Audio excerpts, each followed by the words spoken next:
I'm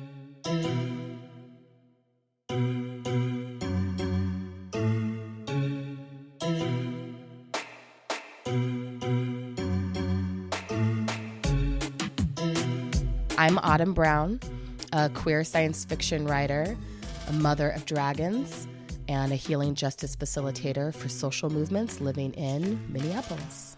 And I'm Adrienne Marie Brown, a writer, author of Emergent Strategy, Pleasure Activism, and Octavia's Brood. And I currently am about to go on sabbatical and live all over the place. Rap, rap. You'll be living abroad. I'll be living abroad, actually. I'll be abroad somewhere far away from you. And you won't know where I am. This is How to Survive the End of the World. Our podcast on surviving apocalypse with grace, rigor, and curiosity. And we are joined today by a very, very special guest. I know, we're super geeked out to have the incomparable, truly incomparable, Matt McGorry, who many of you know from his acting work on Orange is the New Black and How to Get Away with Murder, which is one of the top things we accidentally say when we're saying the name of our podcast. How to Get Away with Murder, it's true. And so Matt is both an accomplished actor, but also an accomplished organizer and activist. And that's one of the reasons we wanted to have him on this show. He's been doing incredible work. He does reading.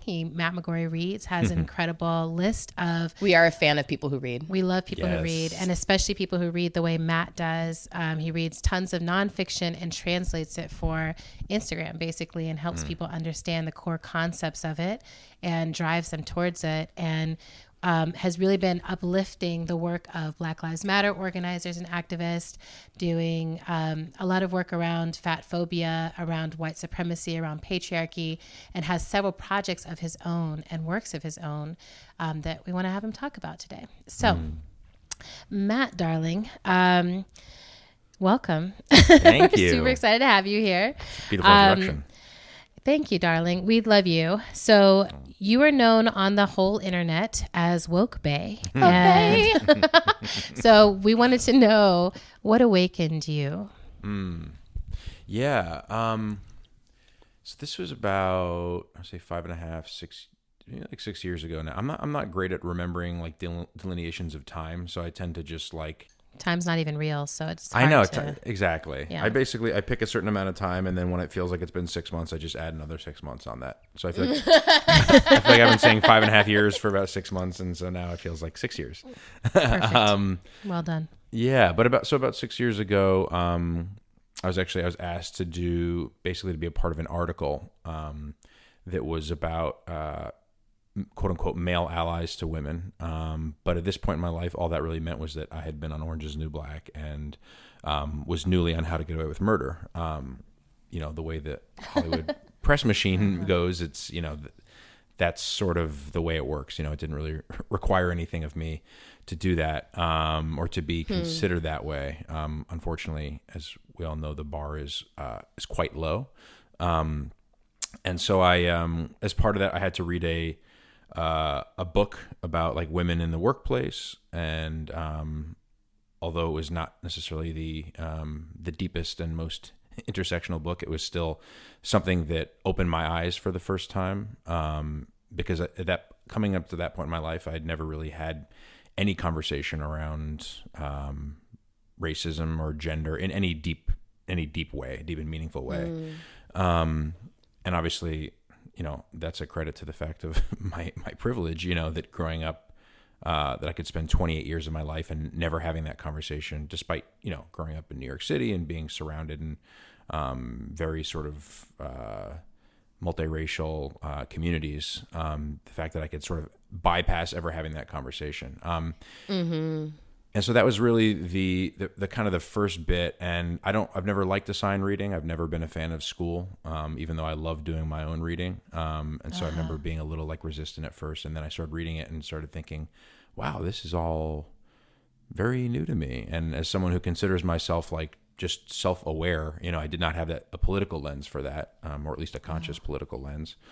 I started to realize, the different ways that I was that I had never really kind of considered these things. And then simultaneously I was dating a woman at the time who was an entrepreneur and working on starting a company. And she, was having these investor meetings that basically, would turn into, actually, can you do drinks? And then she was, basically feeling demoralized by this idea that, she had to basically walk this like invisible tightrope of not being so nice and friendly that she was quote unquote leading people on, and also not being so reserved that she was cold, or, any of these words that sort of we assign to women. Yeah. And then I was trying to offer her some sort of feedback because, as men, we're socialized to try to fix it. But I realized that there was nothing I could offer her, and she was just telling me this is the way it is. And so I really had to reflect and basically think like, okay, so if I actually care about this, like if I care about her, if I care about these issues, then I have to really examine how I am a part of upholding them in the most negative ways. And then my first moment of actually recognizing my own sexism was I had a Skype call with the woman who wrote the book. And I remember after the call thinking to myself, like, oh, she wasn't as warm as I expected. And then immediately, because I just read the book, I was like, oh, shit. Oh, shit. And then I basically realized, wow, if I read one book and then I just had this realization very, very soon after, there's a whole host of stuff that I'm going to need to unlearn. So that was sort of the entryway in for me, really. Beautiful.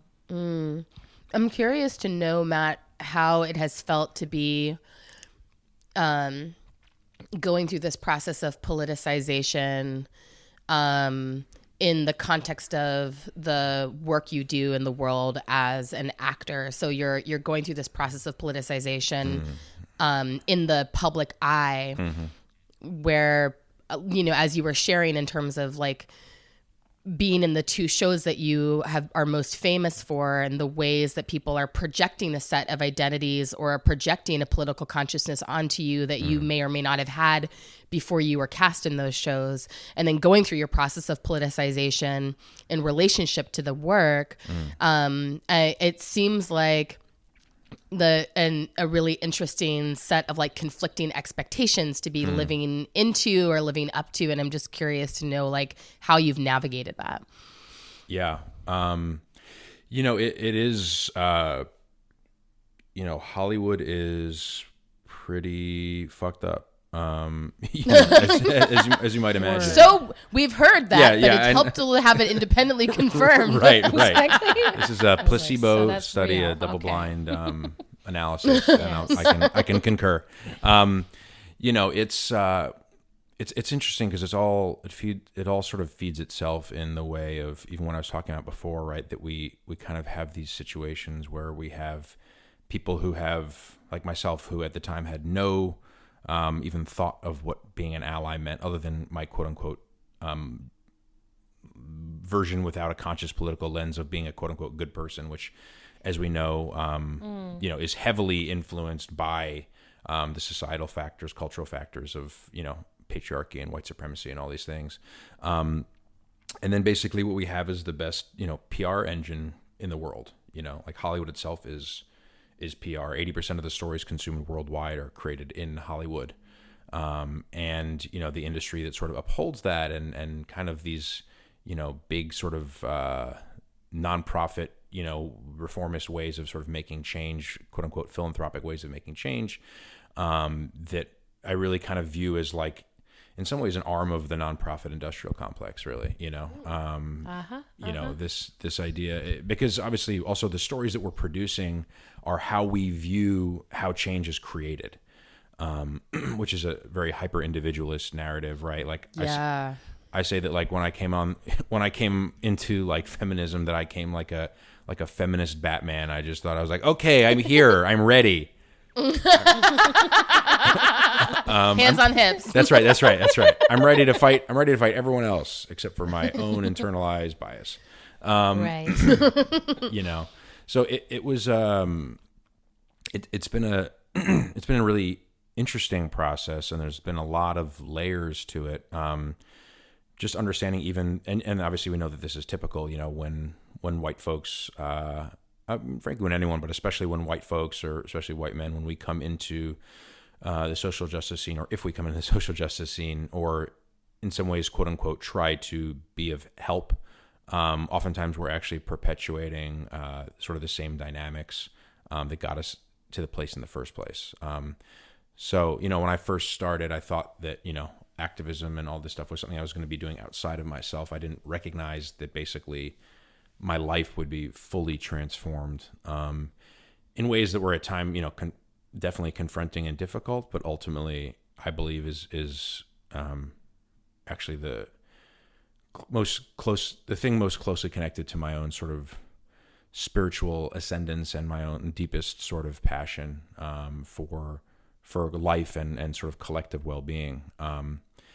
And Hollywood, it's interesting to be both in the public eye and also recognize that like there's never a project that I've been a part of that is not problematic in some way, either in front of and or behind the scenes. And so trying to be integrity with that can be very challenging. And there was a point a few years ago where I felt like I was like, I don't know how I can continue to be an actor. I really felt like my world was kind of closing in because even the thought of coming from a prison and police abolition standpoint, like nearly, I would say like almost no shows that we see that have any sort of like, police presence in them have an abolitionist framework, at the very most, it's like a reformist framework. It's like, we just need some more good cops, which is not how I believe we get to the solution, and how we get to liberation. So it was definitely really challenging for a while, to maintain sort of, I think of that like, feels like a fractured identity, where you're trying to live in your own integrity and authenticity, but constantly you're being asked to step outside of that. And I didn't feel like I had a lot of models for how to really do that. And thankfully I've found, and got basically partnered with my mentor, J. Love Calderon, about a year and a half ago. Yay! Yay, J. Love. Hey! She's awesome. She's the best. I bet she can sense us right now. And I can go into that later, but basically she did personal transformation work with me that really completely changed my framing around it and allowed me to shift from this kind of more of a scarcity mindset to one of more of abundance, and to actually feel basically more empowered than ever now, to both be in my integrity and in alignment, and also be reaching for the stories that I want to continue telling, and for sort of new heights and I think a larger platform even to be able to continue to really shift the conversation. I love that. And it also seems like in that process, maybe because of that work that you did with her, but when I look at the breadth of things that you focus on, because there's so many things that you're studying and sharing with us, it feels like there's 3 issues I see coming to the top over and over and over again. I would say patriarchy, white supremacy, and fat phobia feel like your trifecta. And I'm really curious. Just yours. Yours. Right. And you, Batman, feminist Batman. So I just have to just say that I saw something today where there was someone swapped out the character actors for Batman and Catwoman in a conversation. So the person who is normally doing what Catwoman does, like prancing around, sashaying, rubbing her head, all that stuff looks like Batman. And then the person who is like standing as Batman does, very stoically and still, hands on hips, is Catwoman. And it's so much excellent. More accurate. I'm going to try to find the picture and we can use that as our visual. But so anyway, for you, Matt, I want to hear what are the personal roots, what are the political roots for that trifecta of issues? Why those 3? Yeah. Great question. Big question. I definitely see myself like sashaying around in the Batman. I feel costume. you sashaying right now. Yeah, exactly. So, and I'm just stoically standing here like, what is the answer? Let's see. Yeah. So my introduction into sort of social justice was around feminism, or what I thought of as feminism at the time. Obviously,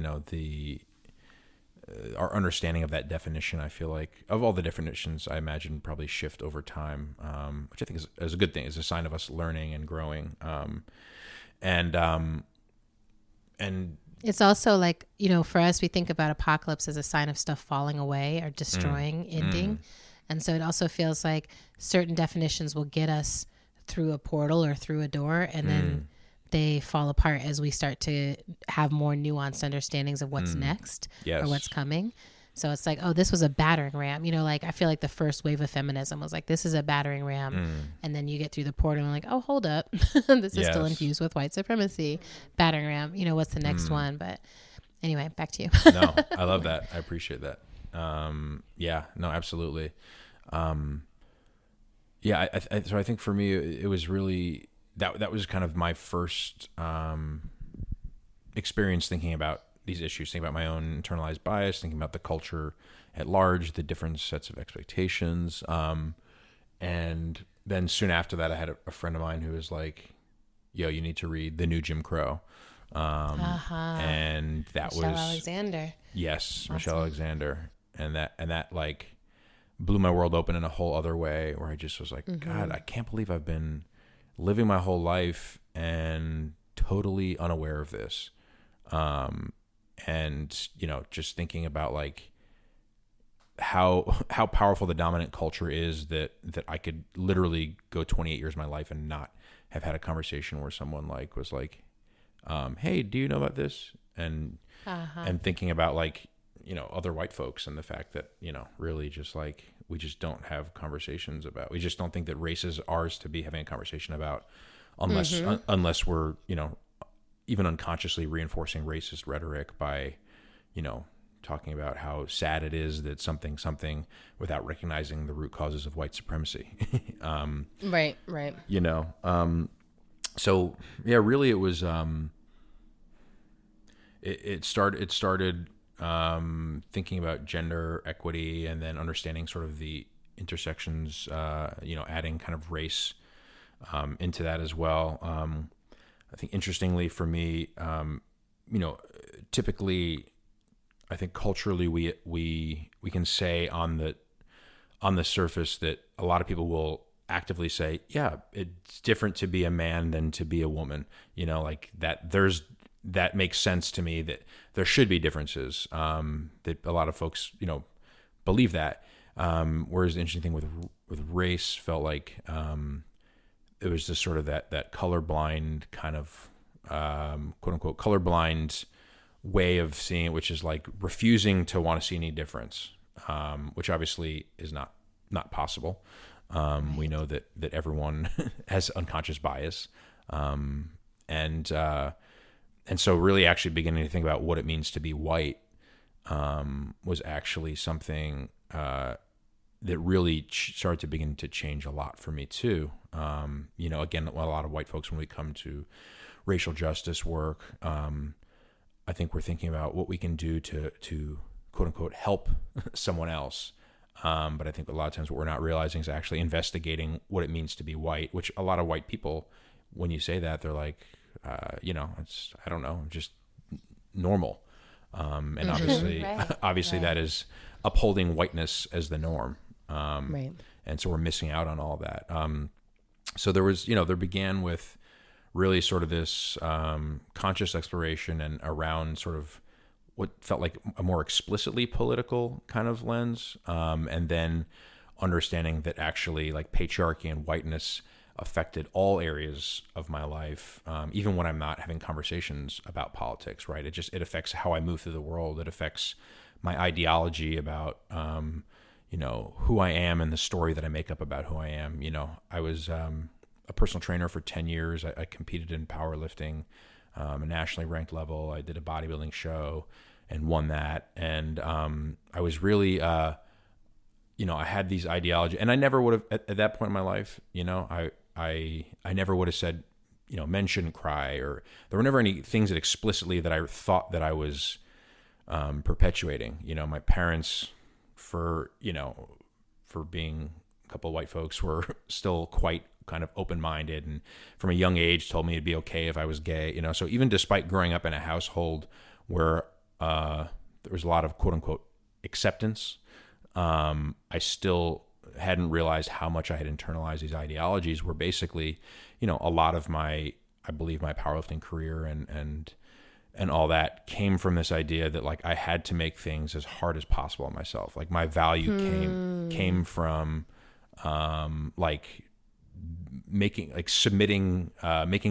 willing myself to submit to essentially my goals. And this is obviously, as you can imagine, a recipe for pretty joyless existence. Yeah. And that obviously also got recreated in my activism too. Thinking like, oh, these are the things I should do. These are the things I have to do. And sort of, continuing to replicate that. And then sort of the entrance to fat phobia kind of, or at least into understanding it, really came in the last, I'd say probably maybe 2 years now.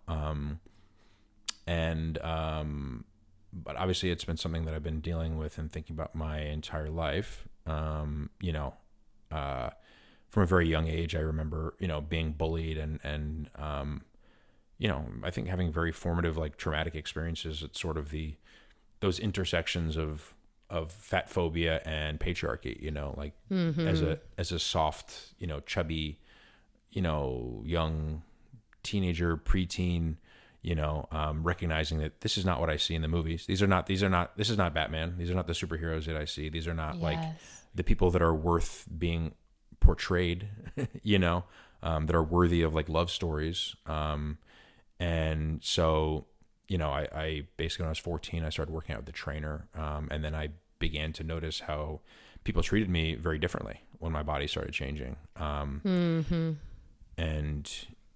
as Virgie Tovar talks about, and You Have the Right to Remain Fat, she talks about this idea that kind of the closer you are to the peak of privilege, sometimes the more tempting it can be to try and assimilate in. So as for me, as like a cisgender heterosexual white man of class privilege, like it was like, oh, if only I could be lean enough to be like what I'm seeing in the movies and on TV. Like I'm just close enough without even realizing that. And I think I just didn't realize what it cost me for so long. I think I didn't realize what it cost me until I made the decision to stop dieting about 1.5 years ago. And then I began to really see, first of all, when I was in letting go of it, how much fear also crept in, and terror. Then, yeah, exactly. And then literally seeing how the world treated me differently. And how, just experiencing microaggressions and even outright sort of like bigotry and so that's been a really interesting part of the journey that feels, something that I'm directly targeted by.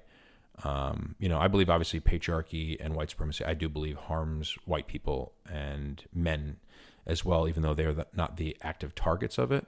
But I do believe that it relatively privileges us and gives us benefits over, women and gender nonconforming folks or people of color.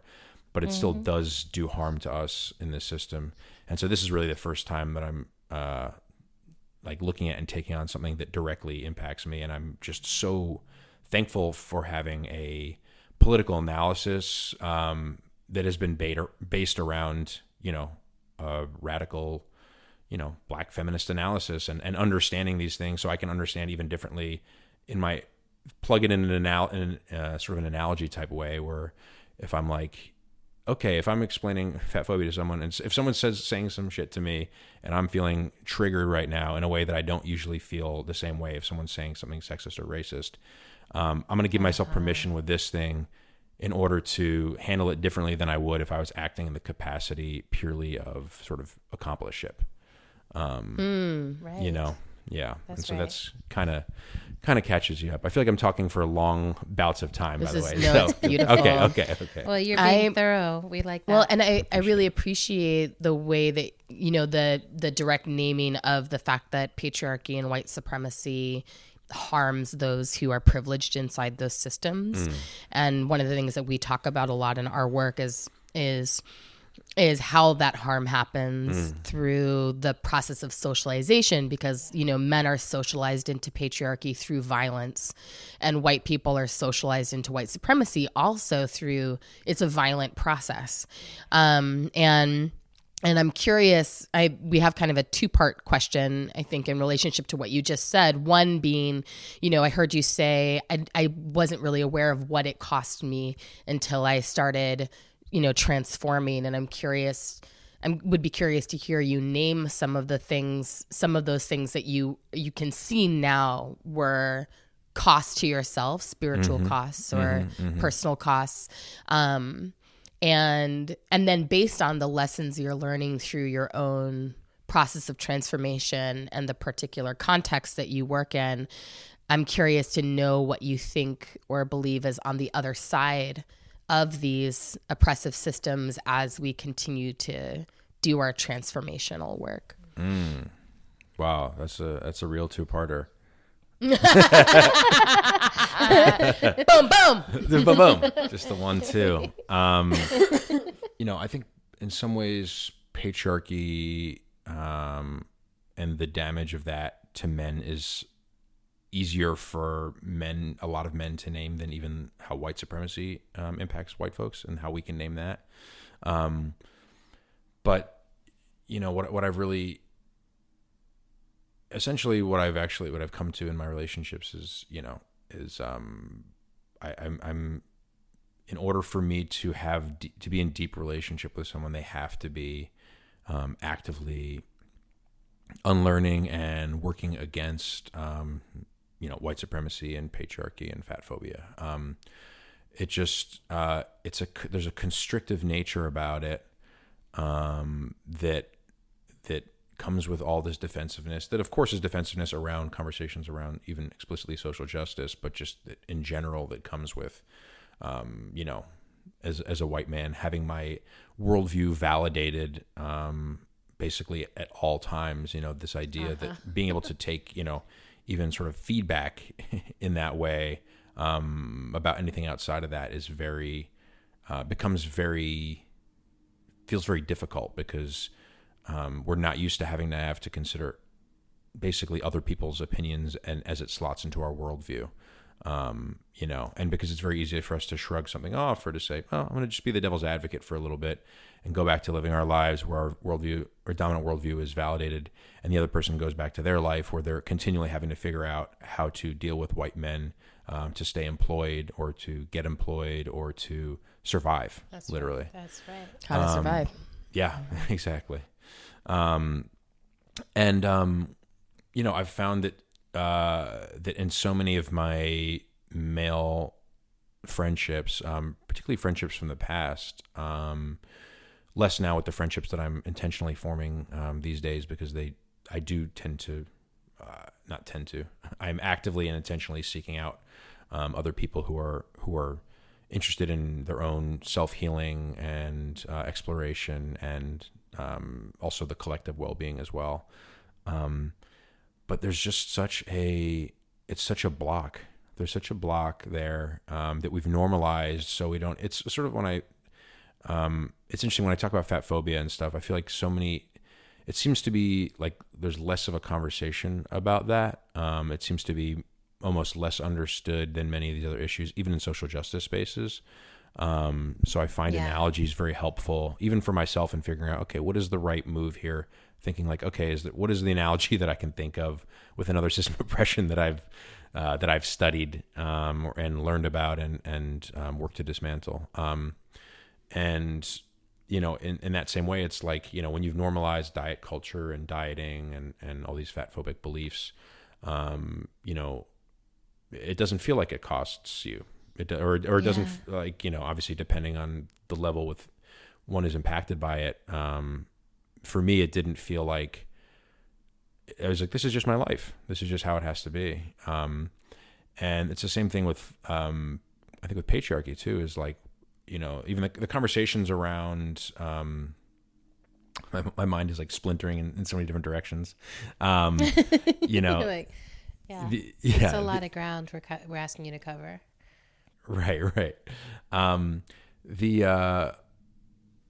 Just the sort of the disconnection that comes that, you know, most men, first of all, I think just generally in our culture and relationships, we think of romantic relationships as, you know, above all, the most, you know, important. And then I think for everything else, and particularly for men, we relegate our relationships with men to like, especially heterosexual men, to kind of like bro time, like, you know, where we're not really talking about, you know, real shit. And, you know, I mean, the quality of our conversations is the quality of our relationships.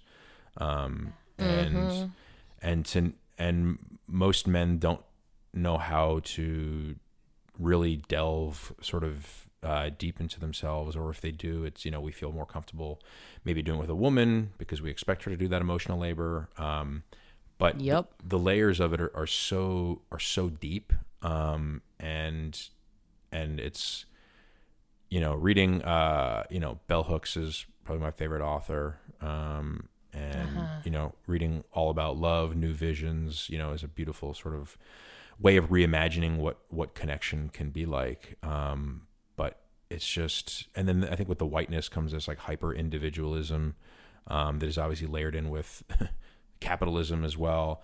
And that as well prevents human connection. I think this is hugely responsible for why, you know, it's so many more men who we see, you know, committing suicide, is we're disconnected, and many men have no real connection in their life, or the only real connection might be with their wife. And then when they get divorced, oftentimes they feel so alone. So, I mean, I truly believe that, you know, feminism, you know, saved my life.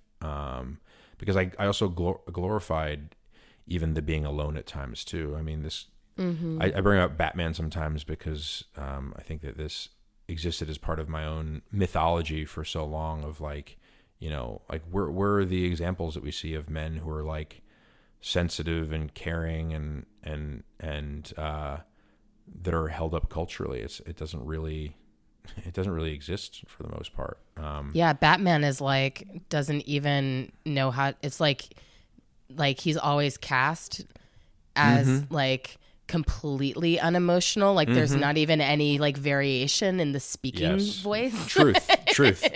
You know? He's literally wearing a mask. Yeah. Literally like all of us men. We're just wearing a fucking mask around. Can't even turn your head. You just have to turn your entire body because we're so rigid, you know? Oh, honey. And it's, and I wish for so many of us that we could,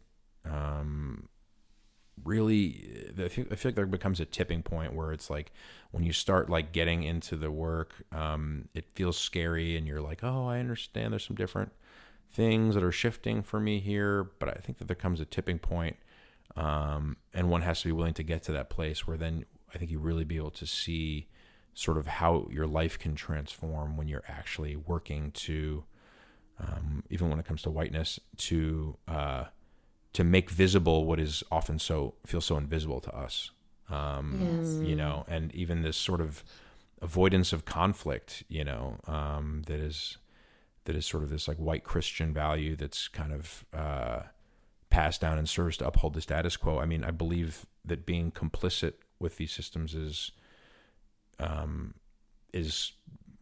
kills our souls, you know, and oftentimes I use a sort of a historical kind of analogy for folks who are trying to understand this when, you know, even having conversations with folks when we're talking about spirituality, and I bring up sort of this concept of spiritual bypass, you know, of, you know, trying to imagine. And then, so I say like, okay, imagine that we were living in the time of, you know, when slavery was all over the United States. Do you think even then that just like being your own best person, like would somehow impact people who were enslaved? Like, is that enough then? Or do we actually have to be abolitionists and support abolition?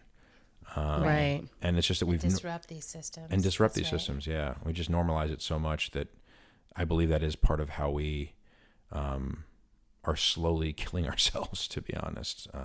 Yeah. Yeah. I want to say too that I really appreciate this theme that you keep returning to of like the way you problematize the male superheroes that are so celebrated in pop culture, because especially in relationship to this piece you uplifted of like conflict avoidance, because one of the things, you know, when we don't build the skill of engaging in conflict in a principled way, it means that under stress things become really explosive. And you can see that in a lot of those superhero narratives that like once the superhero reaches a level of like the external conditions of his life have become so stressful to him that he can't bear it anymore, he will implode his own life or burn everything to the ground, you know? And that's a pattern that we see play out over and over again, particularly in white men's lives, that they can't handle the duress without imploding completely and causing a lot of damage to all the people who are around them. And when actually what's needed is an ability, like, you know, the same resilience that any person who lives under an oppressive system has to build in order to navigate living in that oppressive system. Yes. That's what we need. White men, white women, you know, we need everyone to have that same resilience in order to be able to make it across together. Absolutely. I appreciate that. Yeah, that's exactly true. And I wanted to just represence the question Autumn was asking, because I think about this as like, you know, and we talked about this, like I tend to be more in the realm of like the fiction, visionary, futuristic, and you're more historical, nonfiction, you know, but I wanted to ask you, like, do you have a concept or a felt sense of what's on the other side of these systems? Like on the other side of patriarchy, out beyond white supremacy, out beyond fat phobia, like how do you feel? You know, what do you feel like in your body and in your life? Like, you know, when is that, when is that time going to be? Like, do you have a sense of those things? Yeah, I appreciate that. I have been shifting more and more, I think, into a place of vision, you know, and we've talked about this before, and, you know, obviously it's important to be able to name the problem. And also at the same time, you know, we have to be able to create compelling visions for the future.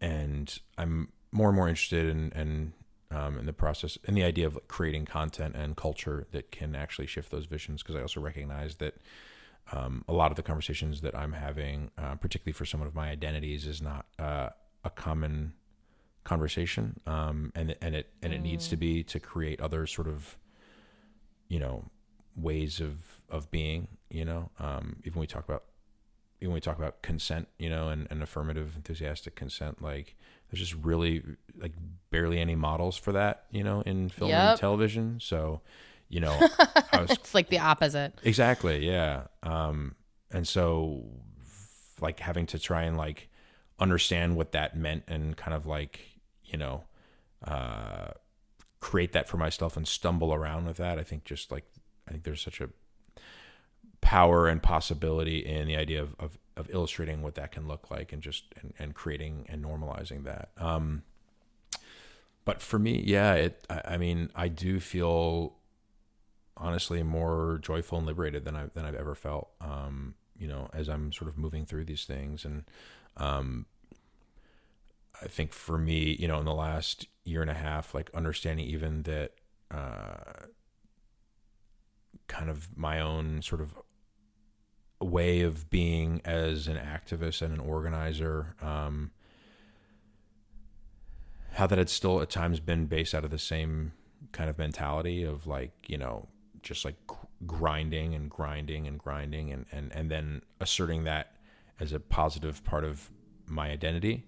I think for me was very much also based in kind of whiteness and all that. And so shifting into a place of abundance and looking at really, okay, what are my unique skills and contributions that I can bring to the movement, right? How do I best serve the movement? And also placing myself in sort of the equation too. I've realized that,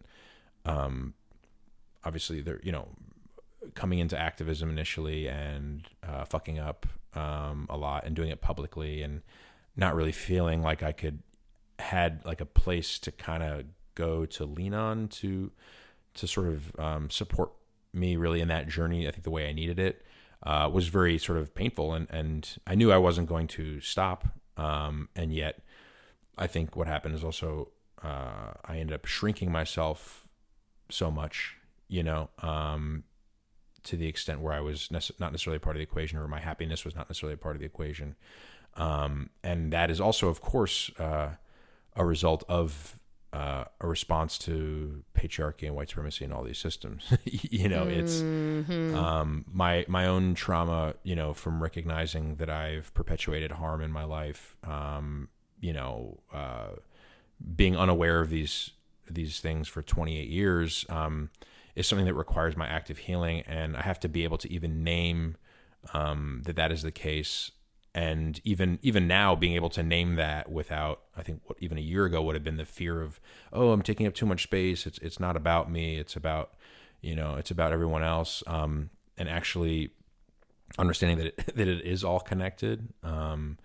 And so being able to do that has allowed me to also be in more authentic relationship, because I'm not, navigating my own trauma and trying not to step on someone else. And I've learned to trust that if I fuck up, I can make it right and move on. But living in a constant fear of fucking up is also is not helpful for, actually is not me being my best for the movement even. Right. I love that like the opposite of ignorance is not like disappearing ourselves, but it's like, oh, once I awaken, then something becomes possible with like finding the right relationship. Like what is the right scale for my work? And I love what I'm hearing and what you're saying, because there is something around like, the more I understand what the world is really like, the more I can make good use of an increased platform. Like too often people like, oh, I have huge reach, but I don't really know what I'm talking about. Like, I feel like we see so many people learning in public, politicizing in public. I think about like Cardi B or India Moore. There's like these different people who are doing it in different ways where I'm like, oh, like I'm watching you literally grow the scale of your reach, and also decide like, well, how do I want to bring analysis into this moment, and how can I do that well? Yeah. So I want to switch tactics a little, directions a little, because I know we're coming towards the end, and there's a few things we really want to spend time with you around. One of them is you as a person of books, a man of books, a Renaissance books, that. Renaissance man. So you're such an avid reader. And that's actually really how you came on my radar. Like your activist self came on my radar, is like seeing these posts about books that you were doing, where you had underlined and highlighted and like had all the little, Post-it notes and everything, and just like really going in and through a book. And I also know that you are finishing writing your own book. And so I'm really curious about what you find in that medium that feels different from acting and feels different from activism, and what you're hoping to be able to do with books. Yeah. Yeah. Oh, yeah. It's a great question. There's a motorcycle outside. I love some books. You talk about books. I know. You're like, my motor is revving.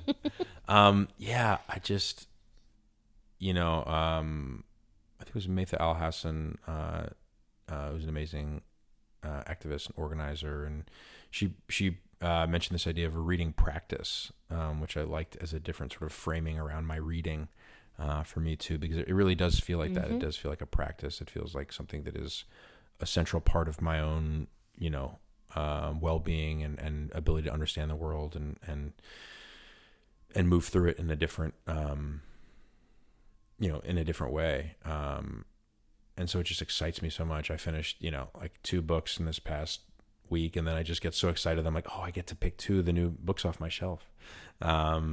you know, I think it's just, That's adorable. it's, So cute. I really, it feels very relaxing to me, interestingly. I sort of imagine it's like taking like a husky to the dog park and like kind of like tiring it out a bit. And sometimes I feel that way about like my own desire to be Husky to sort of understand myself and my place in the world and all that. It really allows me something to kind of to chew on, and obviously is critically important to my activism work as well. Yeah, and the process of writing the book, which I think is the first time that I will be talking about it publicly, is With us? yes. OMG. Yes. Composure. Keep it together. I think this might be our first please. ever I thing love like it. this. Okay. I don't know what you was can that? call it because I don't know. I said, I think this might be our first ever like breaking news thing or whatever. I don't even know what to call it. But It's totally breaking news. so yeah, the fact that I don't know how to call it describes the kind of podcast we have. I love Anyway, that. so tell us about your top secret project. It's been such a process. I've learned a lot about myself in the process. That's for damn sure. You know, I've had the really important support of that process with my coach, J Love, and that has been critical for me in being able to unpack that. But I learned a lot about my own, you know, perfectionism in the process, and the way that I think that can stifle my own creativity. You know, this wanting it to come out perfect, like as I'm writing it. You know, it's been just a really important way to help me sort of understand myself.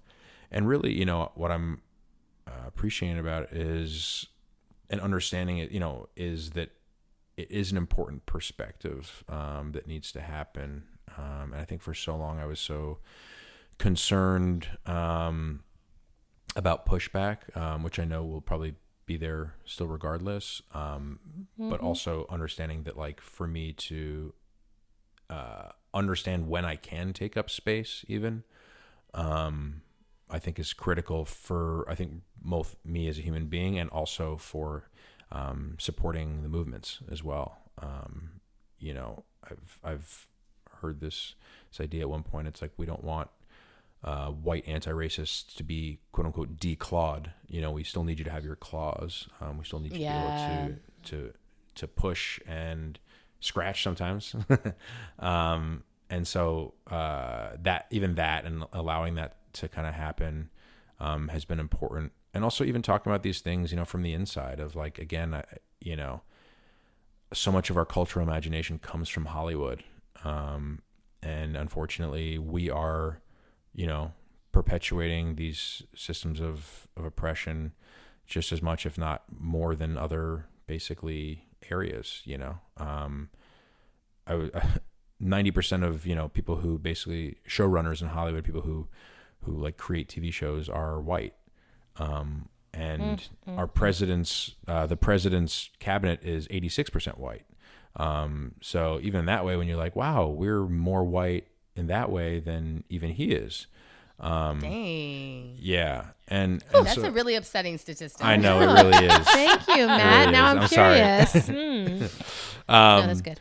You know, I think for me, I think what I'm hoping I can offer is a really deep critical self-reflection that I believe, you know, this book is not trying to convince anyone that racism or sexism exists.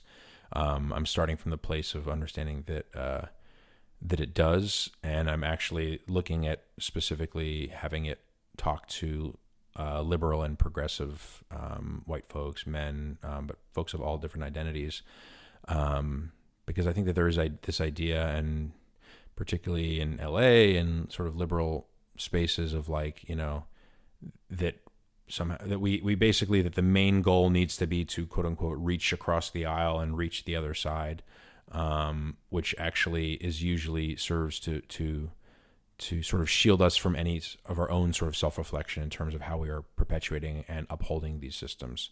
And so for me, I believe that if we could get every person who identifies as progressive or liberal, all these white folks to actually be about what they say that they're about, that we would actually win, and we'd see the change that we want a lot faster.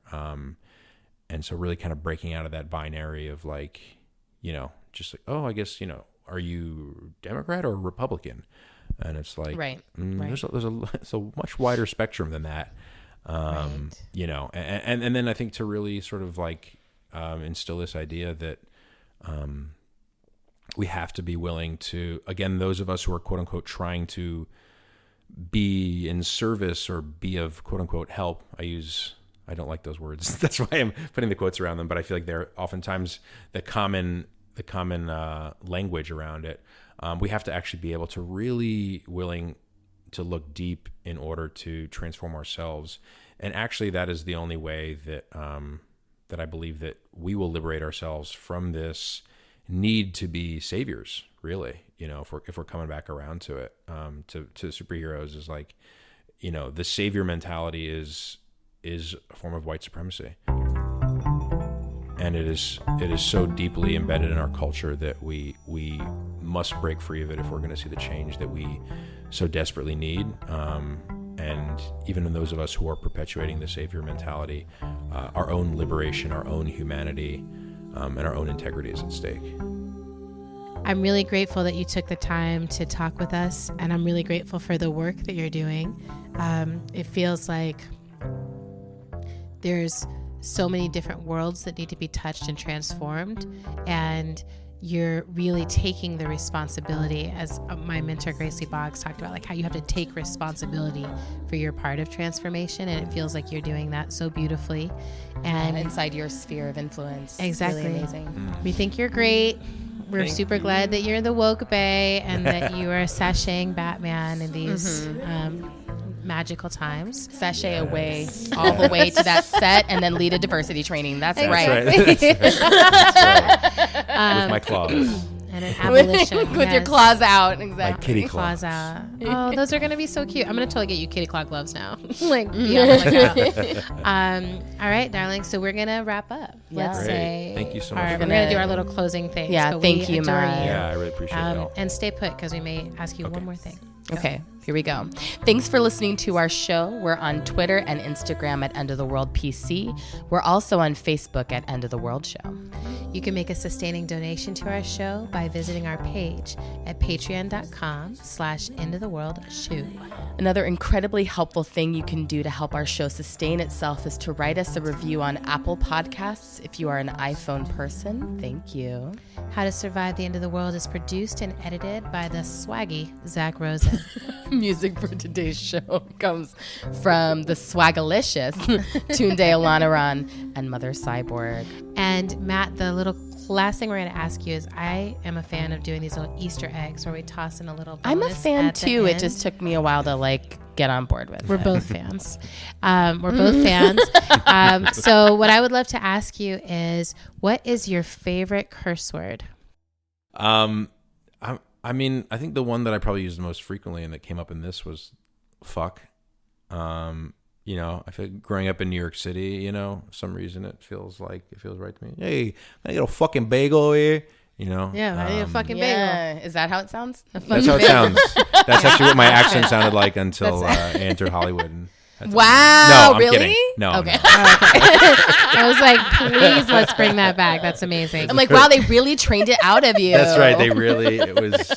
It was significant. It was a long process. Yeah. Oh my goodness. All right, that was a really good Easter egg. Yeah, I think fuck, because it can be used in so many. Like fuck. Oh fuck. Yeah. Fuck? It's- Fuck you. Yeah, or exactly. I want to fuck you. Yeah. It's such a wonderful word. Well, we love you so much, Matt. Thank you so Thank much. you. Appreciate y'all. All right, bye, honey. All right, talk to you soon. Bye.